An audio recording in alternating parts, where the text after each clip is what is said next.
अस्सलाम वालेकुम। आज हमने एलिमेंट्स ऑफ ग्राफिक्स डिज़ाइन पढ़ने हैं। स्क्रीन शेयर हो रही है आपको? मेरी स्क्रीन शो हो रही है? जी शोरी। हो रही है। ग्राफिक्स डिज़ाइन, किसी भी ग्राफिक्स के डिज़ाइन के 7 एलिमेंट्स होते हैं, ठीक है? Line, shape, colour, texture, type, image and space. In 7 element से मिलके हमारा एक पूरा डिज़ाइन तैयार होता है। ये 7 एलिमेंट्स में अगर हम एक भी एलिमेंट में कोई भी मिस्टेक कर देते हैं, तो हमारा डिज़ाइन बिल्कुल इनकम्प्लीट रहता है, ठीक है? सबसे पहला डिज़ाइन हमारे पास आ जाता है लाइन। लाइन क्या होती है? कुछ भी हम ड्रॉ करते हैं। मेरा एडोब की स्क्रीन शो हो रही है आपको? नहीं हो रही। नहीं हो रही।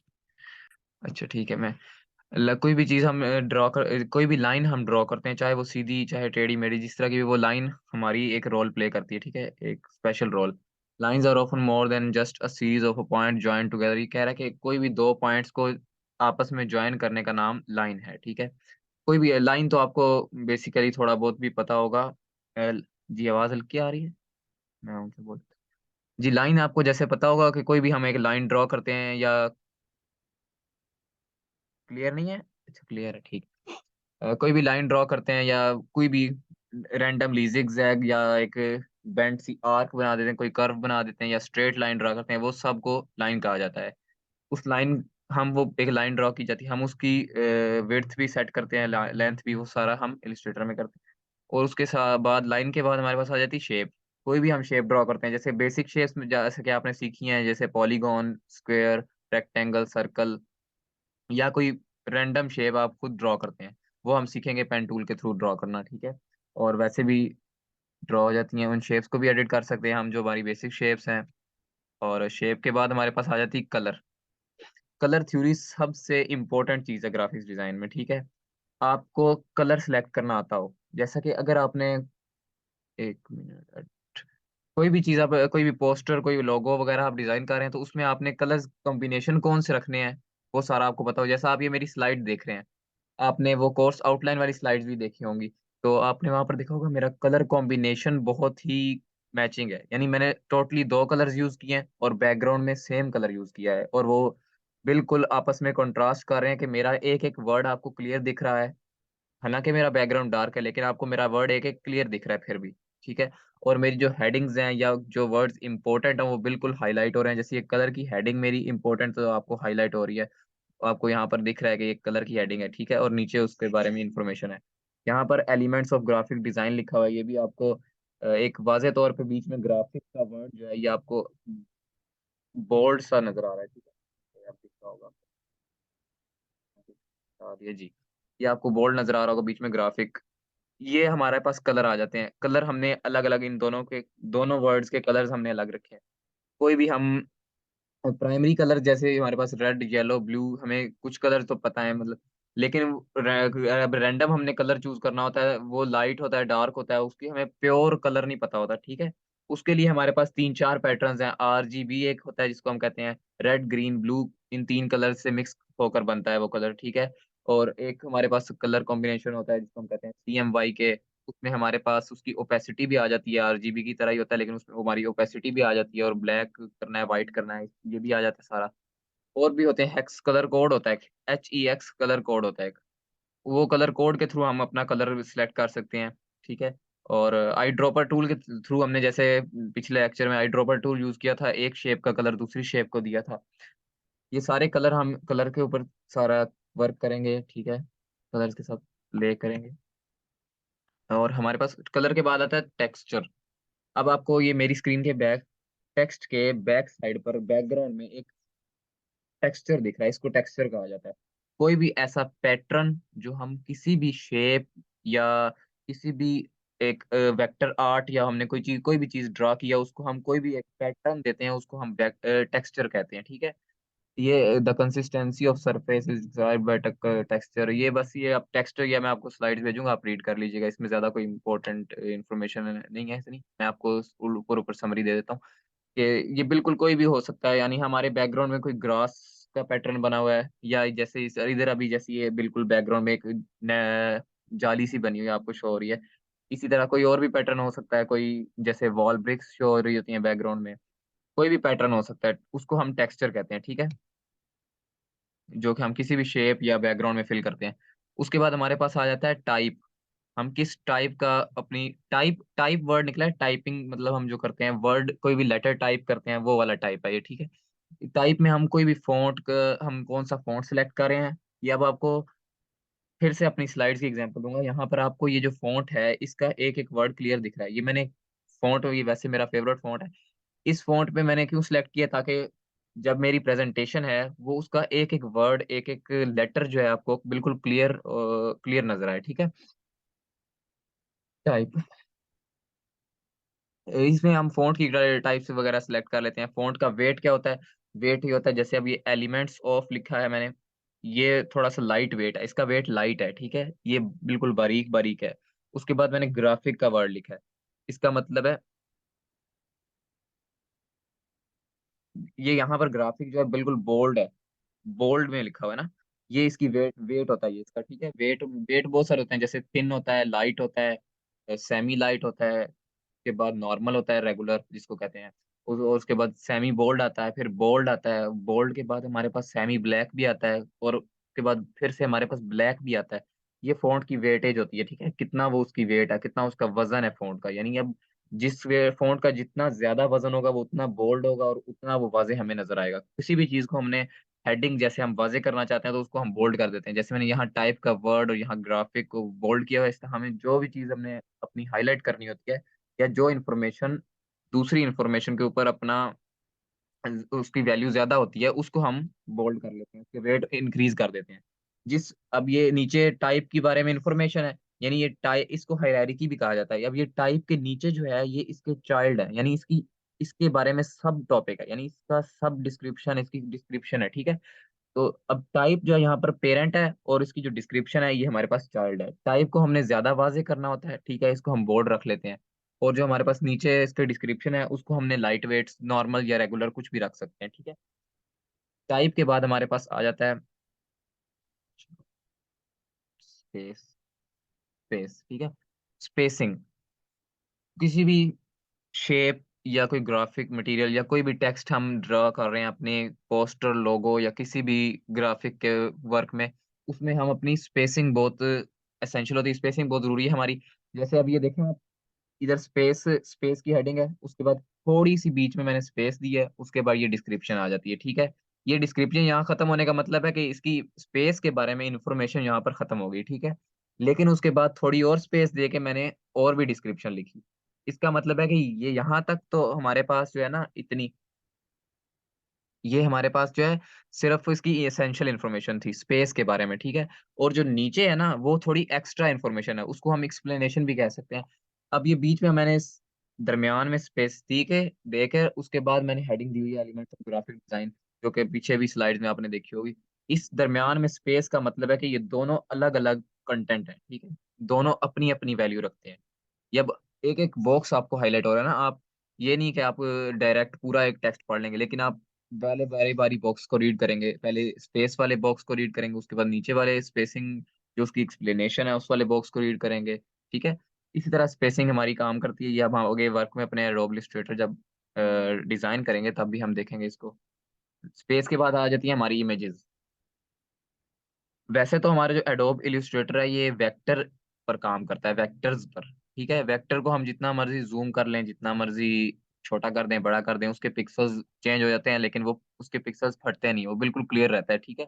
वेक्टर उसको कहते हैं। ये और इमेज जो हमारी है, इमेज को हम अपना कोई भी इमेज जब जब ऐड करते हैं, जैसे आपने हमारा पोस्टर देखा होगा ग्राफिक डिज़ाइन का, तो उस पोस्टर में मेरी फ़ोटो लगी हुई थी, ठीक है? उस फ़ोटो वो इमेज थी ना, वो इमेज फ़ाइल हमें कहीं न अपने पोस्टर वगैरह में लगानी तो पड़ती है इमेज फ़ाइल। तो इमेज फ़ाइल को लगाने के भी कुछ टिप्स वगैरह, ट्रिक्स होती हैं। वो इमेज भी हम एक अलाइनमेंट के थ्रू अलाइनमेंट में लगाते हैं। इमेज में भी हम स्पेसिंग यूज़ करते हैं। इमेज इमेज के हम बॉर्डर भी दे सकते हैं। किसी शेप के अंदर भी ढाल सकते हैं इमेज को। अगर हमने इमेज को सर्कल करना है, तो हम इमेज के ऊपर सर्कल की शेप लगाकर उस इमेज को बिल्कुल सर्कल जैसा भी बना सकते हैं। उसके बाद अगर हमें उसको इमेज करना है तो हम स्क्वायर के थ्रू स्क्वायर भी उसको बना सकते हैं। अगर हमने रैंडम कोई भी अपने पास वेक्टर शेप तैयार की हुई है और हम चाहते हैं कि हमारी इमेज जो है इस तरह की हो जाए, तो हम उस सेम दोनों को कंबाइन करके और उस इमेज को बिल्कुल उस शेप बना सकते हैं, ठीक है। और हम स्पेशल चीज़ जो इलस्ट्रेटर में न्यू आई है, जो मुझे बहुत पसंद भी आई है, वो ये कि हम अपनी कोई भी इमेज है या किसी भी कंपनी का हमें लोगो है और हमें वो कहते हैं कि मुझे ये लोगो हमारे पास नहीं है, हमारे पास सिर्फ़ इसकी इमेज फ़ाइल पड़ी है और हमें ये लोगो वेक्टर में चाहिए। तो हमारे पास एडोब इलस्ट्रेटर में एक नया ऑप्शन आया है जो तकरीबन 2022 वर्ज़न या उससे अप अबव में है। वो ये है कि हम अपनी इमेज को इमेज ट्रेस के एलिमेंट के थ्रू, इमेज ट्रेस के मेथड के थ्रू सेम वेक्टर इमेज में कन्वर्ट कर सकते हैं। यानी हमारी जो इमेज है वो शेप बन जाती है, ठीक है? ये भी हम आगे फर्दर ऑन देखेंगे। तो ये हमारी ग्राफ़िक डिज़ाइन के ये थे हमारे एलिमेंट्स, ठीक है? अब हम अपनी इलस्ट्रेटर की स्क्रीन पर चलते हैं। तो फ़िलहाल मैं अपनी स्क्रीन को अगेन इलस्ट्रेटर पर ले जाता हूँ। शेयर। यस, इलस्ट्रेटर की स्क्रीन विज़िबल हो रही है आप सबको? चैट में मुझे बताओ टाइप करके। जी सर, आगे। ठीक है, ये मैंने यहाँ पर भी अपने 7 एलिमेंट्स और उनकी डिटेल्स लिखी। ठीक है। आज हमने क्या सीखना था? आपको किसी को याद है? किसी ने रीड किया था? मैंने मैसेज करके बताया था कि आज हमने क्या सीखना है। किसी को याद हो? नहीं? चलें कोई बात। एलिमेंट्स ऑफ ग्राफिक्स डिजाइनिंग तो हमने सीख लिए। आज हमने एक ऐसा टूल सीखना है यूज ऑफ जिसको शेप हम बिल्डर। मैक्सिमम जो है लोगो डिजाइनिंग में इस्तेमाल करते हैं और वो है शेप बिल्डर टूल। हमारा शेप बिल्डर टूल है वो, ये वाला। शेप बिल्डर टूल के थ्रू हम कोई भी 2 या 2 से ज़्यादा शेप्स को एक दूसरे के अंदर कंबाइन करके बिल्ड कर सकते हैं। यानी शेप बिल्डर, यानी शेप्स को 2 या 2 से ज़्यादा शेप्स को मिला के एक न्यू शेप को बिल्ड कर सकते हैं, ठीक है? अब हम इस पर वर्क करेंगे। हम यहाँ से रैंडमली कोई भी शेप्स लेते हैं। एक मैं यहाँ पर स्क्वायर ड्रा कर लेता हूँ। शिफ्ट की दबाकर अगर हम इसको ड्रा करेंगे तो बिल्कुल परफेक्ट स्क्वायर ड्रा होगा। अब मैं अपने सिलेक्शन टूल में जाऊँगा और मैं इस पर ऑल्ट की प्रेस करके माउस का बटन लेफ्ट क्लिक करके ड्रैग करके लेकर आऊँगा तो मेरे पास सेम यही शेप आ जाएगी, ठीक है? ऑल्ट की प्रेस करके माउस का लेफ्ट बटन प्रेस कर साथ इसको ड्रैग करके लेकर आऊँगा तो ये सेम कॉपी होकर हूबहू शेप डुप्लीकेट आ जाएगी, ठीक है? अब मैंने ये कॉपी कर लिया, तो एक और शॉर्टकट बता दूँ आपको, इसके बाद अगर आप कंट्रोल डी दबाते हैं, तो ये सेम वही जो आपने अभी वर्क किया ना, पिछला स्टेप जो आपका है, वो सेम स्टेप आपका रिपीट हो जाएगा कंट्रोल डी करने से, ठीक है? अब मैं इसको कंट्रोल ज़ी करता हूँ। अब मैं दोबारा इसको ऑल्ट से ड्रैग कर रहा हूँ, ऑल्ट दबाकर। अगर मैं ऑल्ट के साथ शिफ्ट भी दबा लूँ, तो ये देखें, ये ऊपर-नीचे नहीं होगा।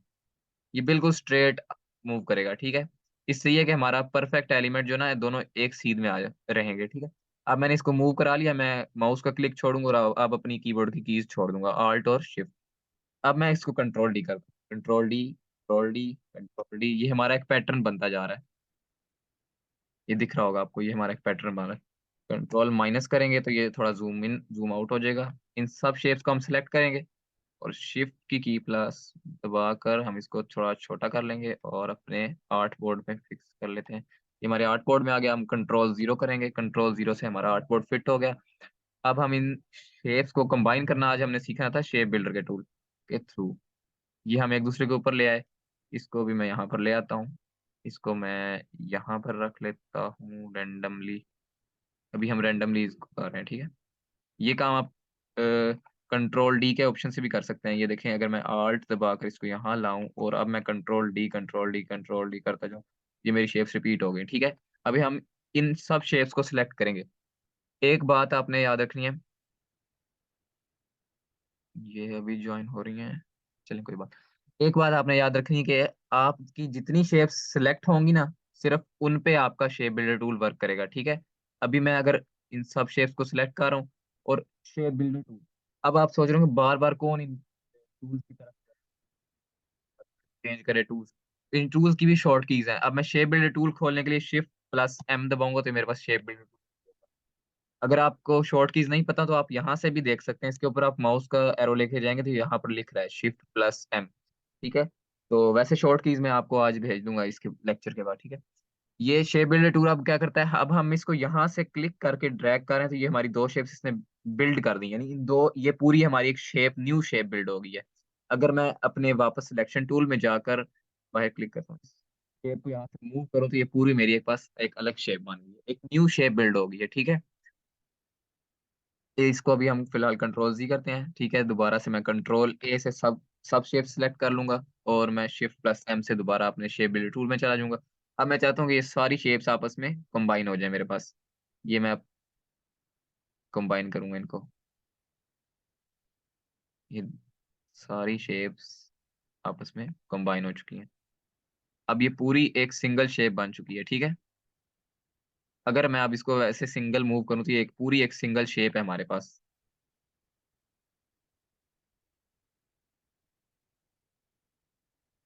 ठीक है, इसको अब आप रोटेट भी कर सकते हैं, जो मर्जी करें इसके साथ, ये आपके पास अब सिंगल एक शेप है। ठीक है, ये अब मैं क्या चाहता हूँ कि इसका मैं थोड़ा कलर वगैरह चेंज कर लेता हूँ, इसी तरह रहने। इसका मैं कलर यहाँ से कलर पैनल पर मैं डबल क्लिक करूंगा तो मेरे पास ऑप्शंस ओपन हो जाएंगे। इस पैनल को मैं साइड पर लेके जाऊंगा। अब मैं अपनी शेप का कोई भी, अगर आपके पास ये प्रॉब्लम आ रही है कि आपको ये ब्लैक एंड व्हाइट शो हो रहा है तो यहाँ पर सिंपली आपने H पर चले जाना है। ठीक है, यहाँ पर आपको कलर शो हो जाएंगे। यहाँ से आपने जो कलर देखना है, अगर आपको यहाँ पर सही सिलेक्शन नहीं हो रही तो ये आप यहाँ पर RB, ये आपके पास बहुत सारे ऑप्शन हैं। ठीक है, यहाँ से आप कोई भी रैंडम कलर्स ले सकते हैं। यहाँ से मैं चाहता हूँ कि मेरे पास रेड कलर, प्योर रेड। ठीक है, प्योर रेड, ओके कर देता हूँ। ये शेप का हमारी कलर चेंज हो गया। इसका स्ट्रोक फिलहाल नन है तो मैं क्या करता हूँ, वो हमारे ब्लू हो जाए या ग्रीन हो जाए। और इसकी स्ट्रोक की जो विड्थ है वो मैं 1 पॉइंट से मैक्स बढ़ा देता हूँ। शेप तो हमने सेलेक्ट की ली। जब भी आप कोई वर्क करते हैं तो आप देखिए जिस चीज पर आप वर्क कर रहे हैं वो चीज सिलेक्ट होनी चाहिए। ठीक है, शेप है, इमेज है, जो चीज भी है वो आपकी सिलेक्ट होनी चाहिए। अब मैं स्ट्रोक पर वर्क कर रहा था तो मेरा स्ट्रोक सिलेक्ट है, लेकिन मैं अब फिल पर वर्क करूंगा तो मेरा फिल सिलेक्ट हो जाएगा। ठीक है, फिल सिलेक्ट करूंगा तो फिल पर वर्क होगा। अब मैं फिल पे चाहता हूँ कि ग्रेडियंट हो जाए। अगर आपका ये ग्रेडियंट पैनल नहीं शो रहा तो आप यहाँ विंडो में जाएंगे और ये आपको यहाँ पर ग्रेडियंट पैनल होगा, ये इस पे आप क्लिक करेंगे, जब ये यहाँ पर टिक होगा इसका मतलब आपका ग्रेडियंट पैनल कहीं ना कहीं आपकी स्क्रीन पर शो हो रहा है। ग्रेडियंट पैनल पे सिंपली क्लिक करेंगे, अपनी शेप को सिलेक्ट नहीं किया हमने इसलिए ग्रेडियंट अप्लाई नहीं हुआ। अब हम शेप को सिलेक्ट करेंगे, ग्रेडियंट अप्लाई कर देंगे।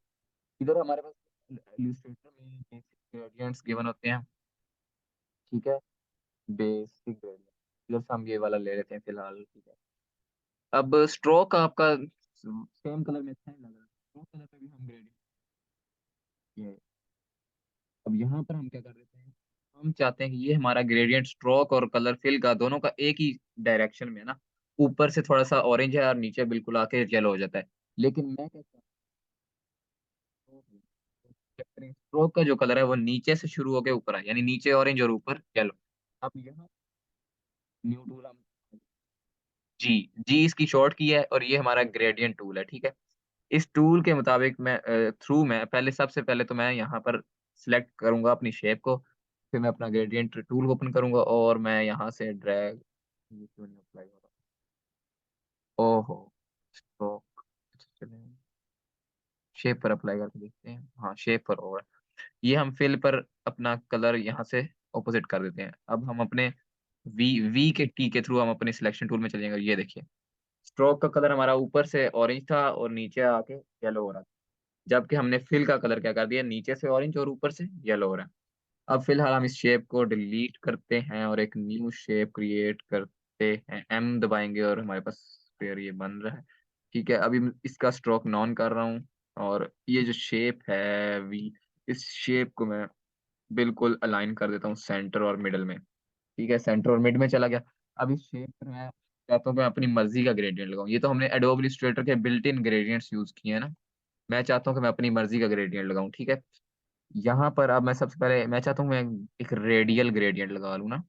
ठीक है, तो मैं इस शेप को डिलीट करता हूँ और अपने पास एलिप्स टूल के थ्रू एक सर्कल ड्रॉ कर लेता हूँ और इसमें ये देखिए, इसमें ऑलरेडी ग्रेडियंट सेलेक्ट था तो इसने ग्रेडियंट अप्लाई कर दिया। ये अब हमारी एक स्फेयर टाइप लग रहा है, एक बॉल टाइप ना, एक 3D सी लुक आ रही है हमारे पास।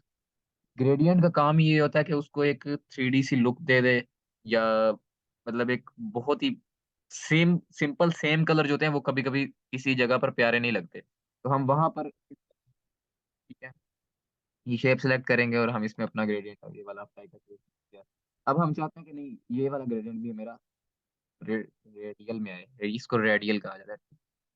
अब मैं नहीं, मुझे gradient- ये लास्ट वाला ऑप्शन है, ठीक है, ये मेरी choice है।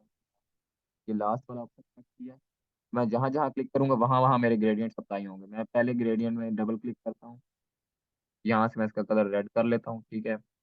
सेकंड वाले को व्हाइट रहने देता हूँ, थर्ड वाले में मैं अपना कलर येलो कर देता हूँ, ठीक है। अब मैं इसको व्हाइट रहने देता हूँ, ठीक है, इसको मैं अपना कलर ब्लू दे देता हूँ। ये मैंने व्हाइट पे क्लिक किया और ये अब दोबारा यहाँ क्लिक किया तो मेरा ये सेम व्हाइट यहाँ पे भी ग्रेडियंट बन गया। ये देखिए अब, ये अब मेरी मर्जी के ग्रेडियंट्स ने अप्लाई कर दिए, ठीक है। आपको ये ग्रेडियंट लगाने आ गए अपनी मर्जी के, ठीक है, मैं थोड़ा ऊंचा हूँ। आपको ये ग्रेडियंट लगाने आ गए अपनी मर्जी के, ठीक है। आप मुझे साथ साथ बताते जाएं चैट में कि आपको समझ आ रही है या नहीं, कोई इशू है तो आप साथ साथ बताते जाएं, मैं साथ साथ क्लियर करता जाता हूँ। ग्रेडियंट भी अप्लाई आपको करना आ गया, ठीक है। और हमने क्या सीखना है आज, हमने इरेजर टूल सीखना है, ठीक है। अब मैं इस शेप को लगाता हूँ किनारे पर, इसको करते हैं साइड पर, शिफ्ट की दबाकर सेम टू सेम ओरिएंटेशन में छोटा कर देंगे। और अब हम यहाँ पर एक और सर्कल, ठीक है। आज हम इस सर्कल के साथ प्ले करेंगे, इसका कलर मैंने किया है, ठीक है। अच्छा, इस सर्कल की, ये सर्कल दूसरे सर्कल के ऊपर है, अब वो पीछे वाला हाइड हो गया, मैं चाहता हूँ कि ये एक ग्लास टाइप हो, यानी ये इसके अंदर से नजर आए, ट्रांसपेरेंट कुछ इस तरह का, ठीक है। इसके लिए मैं यहाँ पर ओपेसिटी का हमारे पास ऑप्शन आता है, इससे मैं इसकी ओपेसिटी कम कर सकता हूँ, ये ट्रांसपेरेंसी ओपेसिटी कुछ भी कह सकते हैं इसको, इससे मैं ये कम बढ़ा सकता हूँ, कम ज्यादा कर सकता हूँ, ठीक है। इसके फिलहाल हम इसको फुल रखते हैं, यहाँ पर लाते हैं, और इसका जो कलर है, आई की, आई की दबाएंगे, आई आई, इससे आई ड्रॉपर से ये हो जाएगा, ठीक है। फिलहाल मैं कंट्रोल जी कर रहा हूँ, मुझे ब्लैक ही चाहिए। तो इस सर्कल को, ये ग्रेडियंट एक बार रिपीट कर दें, ठीक है, ये मैं रिपीट कर देता हूँ। ये मेरा सर्कल था, इस पर मैंने ग्रेडियंट अप्लाई करना था, तो मेरे पास सिंपल एक लीनियर ग्रेडियंट का ऑप्शन आता है, ठीक है, और लीनियर, ठीक है, एक लीनियर ग्रेडियंट है मेरे पास, में हम सिंपली एक लाइन में ग्रेडियंट को अप्लाई करते हैं, ग्रेडियंट टूल के थ्रू उसकी डायरेक्शन भी चेंज कर सकते हैं कि डायरेक्शन में वो अप्लाई हो, ठीक है, वो पूरा अप्लाई हो या थोड़ी सी जगह पर अप्लाई हो। उसके बाद हमारे पास रेडियल, रेडियल में हम एक सर्कल में एक सर्कल ड्रॉ हो जाता है ग्रेडियंट का ना, ठीक है। इसको कहीं भी कर सकते हैं, रेडियल को कहीं भी अप्लाई कर सकते हैं, यहाँ मैं छोटी सी जगह पर लगाना चाहता हूँ, यहाँ पर, यहाँ पर, यहाँ पर, ठीक है। उसके बाद जो लास्ट में मैंने बताया वो मैं पॉइंट्स में ग्रेडियंट लगाता हूँ, ठीक है। इस पॉइंट्स वाले ग्रेडियंट का मतलब ये कि हम कहीं पे भी क्लिक करके अपना पॉइंट लगाएंगे और उस पॉइंट को कोई भी कलर दे देंगे, ठीक है। कहीं पे भी क्लिक करके अपना पॉइंट लगाएंगे और उस पॉइंट को कोई भी कलर दे देंगे, इधर क्लिक करने, इधर इसको कलर दे दिया, यहाँ पर लगाया, ये इसको हमें कर देते हैं व्हाइट, ठीक है। ये एक बहुत सा अच्छी सी लुक दे रहा है, समझ आ गई।